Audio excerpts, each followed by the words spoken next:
عبداللہ ابن مسعود رضی اللہ عنہ فرماتے ہیں واللہ الذی لا الہ غیرہ، اس ذات کی قسم جس کے سوا کوئی عبادت کے لائق نہیں، ما انزلت سورۃ من کتاب اللہ الا انا اعلم این انزلت، قرآن کی کوئی ایک صورت بھی ایسی نہیں ہے جس کے بارے میں مجھے معلوم نہ ہو کہ وہ کہاں نازل ہوئی، مکہ میں، مدینہ میں، سفر میں، حضر میں، کہاں نازل ہوئی مجھے معلوم ہے، کوئی ایک صورت بھی نہیں کہ مجھے معلوم نہ ہو۔ ولا انزلت آیۃ من کتاب اللہ الا انا اعلم فیما انزلت، اور صورت تو چھوڑیے، قرآن کی ایک آیت بھی ایسی نہیں ہے کہ اس کے بارے میں مجھے معلوم نہ ہو کہ وہ کس بارے میں نازل ہوئی ہے، کہاں نازل ہوئی، کس بارے میں نازل ہوئی ہے۔ لیکن کیا فرماتے ہیں، آپ غور کریں، وَلَوْ أَعْلَمُ أَحَدًا أَعْلَمُ مِنِّي بِكِتَابِ اللَّهِ، لیکن پھر بھی اگر مجھے معلوم ہو جائے کہ کوئی ایک انسان ایسا ہے کہ جو قرآن کے بارے میں اور اللہ کی کتاب کا علم مجھ سے زیادہ رکھتا ہے، مجھے ایسا معلوم ہو جائے کہ ایک آدمی ایسا ہے کہ اس کے پاس اللہ کی کتاب کا علم مجھ سے زیادہ ہے، تبلغہ الابل، اور مجھ کو اگر اونٹ اس تک پہنچا سکتے ہوں تو کہتے ہیں لرکبت الی، میں سفر کر کے سوار ہو کے اس کے پاس جاؤں گا۔ آپ سوچئے نالج کا لیول کیا ہے ان کے، ایک بھی صورت ایسی نہیں کہ جس کے بارے میں مجھے معلوم نہیں ہو کہ یہ کہاں نازل ہوئی ہے، ایک آیت قرآن میں ایسی نہیں ہے کہ وہ کس بارے میں نازل ہوئی مجھے معلوم نہ ہو، سب معلوم ہے۔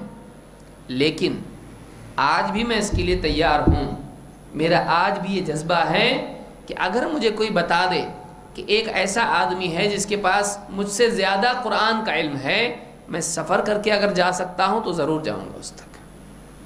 آپ بتائیے، یہ شوق ہمارے اندر ہے، ان کا علم کتنا ہے اور ان کی طلب، جستجو اور شوق کتنا ہے۔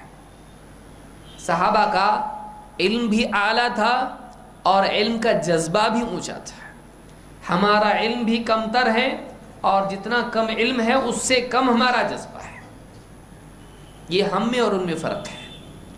لہٰذا اس سے بات معلوم ہوتی ہے، یہ بخاری اور مسلم میں روایت ہے، اس سے بات معلوم ہوتی ہے کہ قرآن کے سلسلے میں ایک مسلمان کے دل میں، چاہے اس کے پاس کتنا بھی علم کیوں نہ ہو، ہمیشہ یہ جستجو ہونی چاہیے کہ اور کچھ نیا علم قرآن کا اگر ہے میں اس کو حاصل کروں، کچھ تو رہ گیا ہوگا مجھ سے، میں حاصل کرتا رہوں گا۔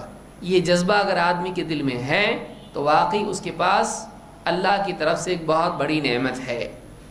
اگر یہ جذبہ ختم ہو جائے اس کی کوشش بھی ختم ہو جائے گی۔ دنیا کے لیے آدمی کرتا کہ نہیں کرتا ہے؟ آپ دیکھیے، اب قرآن، کوئی آدمی اگر آپ اس کو دیکھیں کہ بیٹھے بیٹھے جب قرآن کھولتا ہے کتنا پڑھتا، تھوڑی تھوڑی دیر میں اگر وہ بار بار اٹھے قرآن پڑھے، پھر بیٹھے، پھر آئے، پھر اٹھائے قرآن پڑھا، پھر اس کے بعد اگر دن میں مان لیجئے 20 سے 25 بار ایسا کرتا، کوئی دیکھے؟ آپ نہیں دیکھے نا؟ آپ کو تعجب ہوگا، 20-25 بار ایسا قرآن، میں تو صبح میں تو ہفتے میں ایک بار پڑھتا ہوں، ایک دن میں 20-20 30-30 بار پڑھ رہا ہوں۔ وہ آدمی کہے گا بھائی آپ جب واٹس ایپ پڑھ سکتے تو میں قرآن کیوں نہیں پڑھ سکتا؟ آپ سوچئے، ہم غور کریں، قرآن پہ تعجب ہے، واٹس ایپ پہ نہیں۔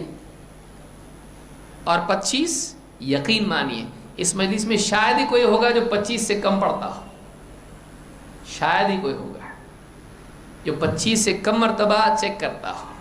کتنی مرتبہ واٹس ایپ چیک کرتا ہے؟ اس کا بس چلے تو نماز میں بھی چیک کرے، لیکن معلوم منع ہے اس لیے نہیں کرتا ہے۔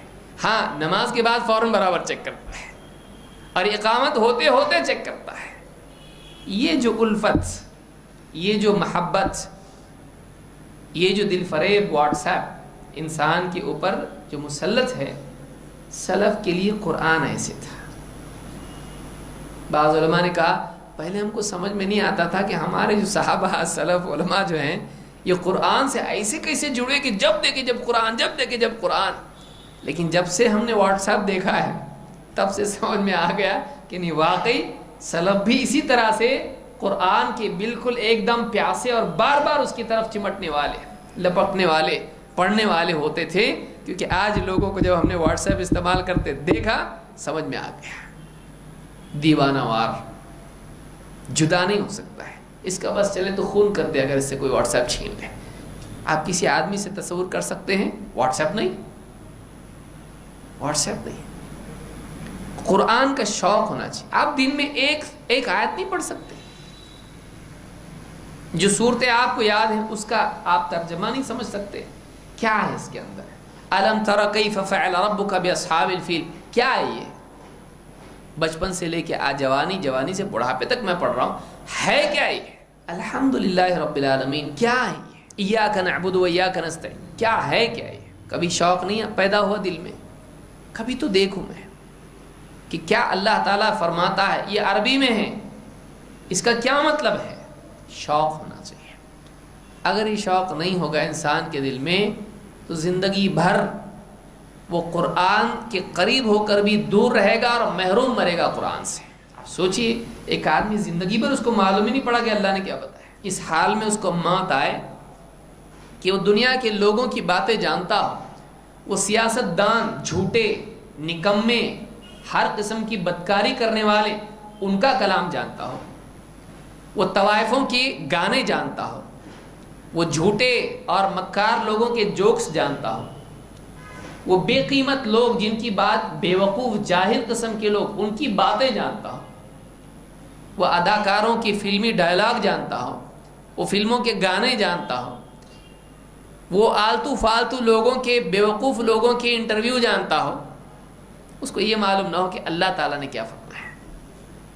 سارے لوگوں کی باتیں اس کو معلوم ہے، کرکٹر، پولیٹیشین، ایکٹر، ہر ایک کی بات معلوم ہو، ایسے لوگوں کی بھی باتیں اس کو معلوم ہو جن کو عقل نہیں، پاگلوں کی باتیں بھی اس کو معلوم ہے، لیکن ایک بات اس کو معلوم نہیں، کس کی؟